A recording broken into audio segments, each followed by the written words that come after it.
हाथी जो गांव की ओर आते हैं उसका मुख्य कारण है कि बहुत पहले 25 साल 40 साल पहले यहाँ जंगल हुआ करता था और हाथी का वो घर था और रास्ता था।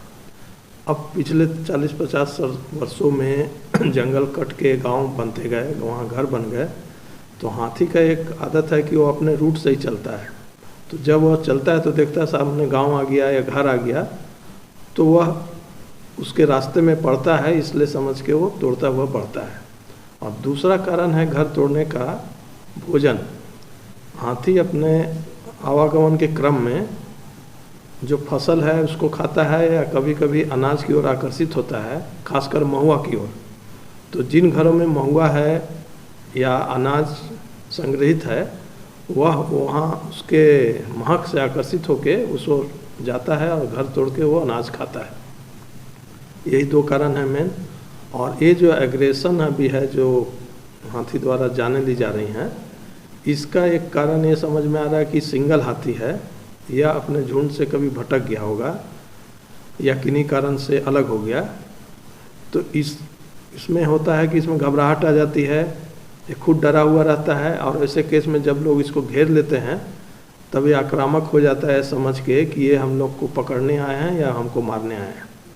तो इस कारण से वह घबराहट और बेचैनी में मार देता है।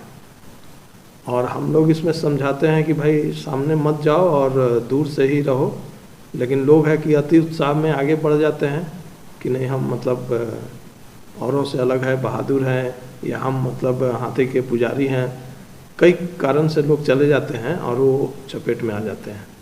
तो मेरा अपील होगा लोगों से कि ऐसे सिंगल हाथी में या झुंड वाले हाथी में भी सामने न जाएं, सावधानी पूर्वक रहें, वन विभाग को सूचित करें ताकि हम लोग आवश्यक कदम उठाएं। हाँ, ये जो अभी लोहरदगा में 5 डेथ हुआ और कल रांची में 4 डेथ और 1 घायल हुआ, संभवतः वो भी डेथ हो गया, तो 1-2 दिन में 10 डेथ हो गया है। और ये हाथी लोहरदगा में आने से पूर्व लातेहार में था, तो वहाँ भी 1 डेथ और 1 घायल हुआ है लोग। तो इतना तय है कि ये सिंगल हाथी द्वारा लगभग 11 जाने गई हैं और 1 घायल हुआ है। तो इस पे एक डिसीजन लेना आवश्यक है, इसलिए एक कमेटी बनाई गई है जो रांची में 1-2 दिन में तय करेगी कि इसको क्या किया जाए।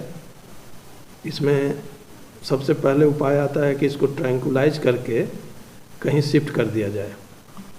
तो उसमें एक दिक्कत आ रही है कि ट्रैंकुलाइज करने के बाद जहाँ शिफ्ट किया जाएगा तो झारखंड में ऐसा कोई जगह नहीं है, तो दूसरे राज्य में कहीं कहीं है, कर्नाटक में, केरल में, तो वहाँ पे भेजना पड़ सकता है। तो ये जटिल प्रक्रिया है। और या इसके अलावा दूसरा विचार भी उभर के आ सकता है, वो मीटिंग में तय होगा जो कि रांची में होना है।